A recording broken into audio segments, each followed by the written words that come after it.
تصور کریں 16 سینچری کا امریکہ، ایک انجان زمین جہاں ہر طرف گھنے جنگل، عجیب آوازیں اور رازوں سے بھرا ہوا خوف تھا۔ اس زمین پر 115 لوگ بس رہے تھے اور اچانک سب کچھ غائب ہو گیا، صرف ایک لفظ رہ گیا: کروٹون۔ یہ کہانی شروع ہوتی ہے 1587 میں، جب انگلینڈ کے 115 لوگ سمندری جہازوں میں سوار ہو کر ایک نئے سپنے کے ساتھ امریکہ کے روناقی آئلینڈ پر اترتے ہیں۔ ان کا لیڈر تھا گورنر جان وائٹ۔ ان کا مشن تھا ایک نئی دنیا میں نئی مستقبل کی بنیاد رکھنا، لیکن جو کچھ ان کے ساتھ ہوا اس نے ہسٹری کو ہلا کر رکھ دیا۔ اس دورانیہ گورنر جان وائٹ کچھ مہینے بعد انگلینڈ سے سپلائز لینے واپس چلے گئے، لیکن انگلینڈ میں جنگ چھڑ گئی۔ 3 سال بعد گورنر جان وائٹ اس آئلینڈ پر اترتا ہے اور دیکھتا ہے کہ کالونی پر سناٹا ہے۔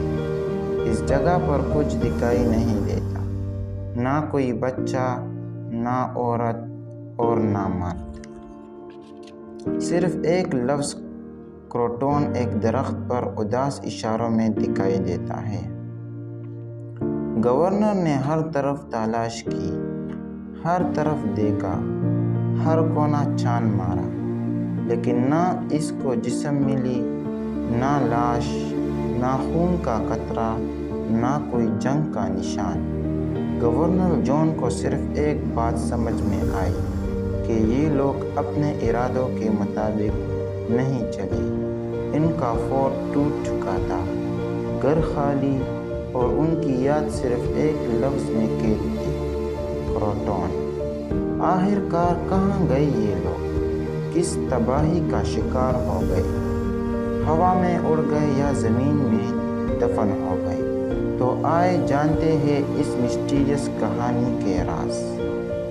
سب سے پہلے تو اس خوفناک نام پر تحقیق کی گئی، کروٹون، کہ یہ لوگ کروٹون آئلینڈ پر گئے ہوں گے۔ یہ کروٹون آئلینڈ روناقو آئلینڈ سے لگ بھگ 80 سے لے کر 100 کلومیٹر کے دوری پر تھا، جس پر ایک نیٹو امریکہ ٹرائب کروٹون ٹرائب رہتی تھی۔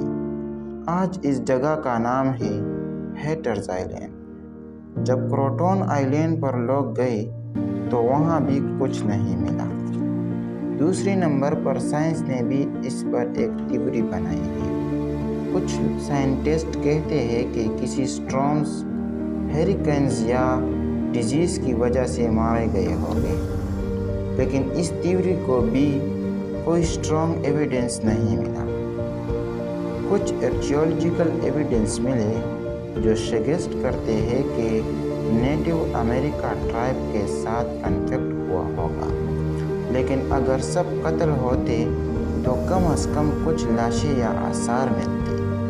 یہ کہانی 400 سال پرانی ہو چکی ہے، لیکن یہ راز ہی رہ گیا۔ ناظرین، اگر ویڈیو انفارمیٹیو لگی ہو تو لائک کرو۔ بہت بہت شکریہ۔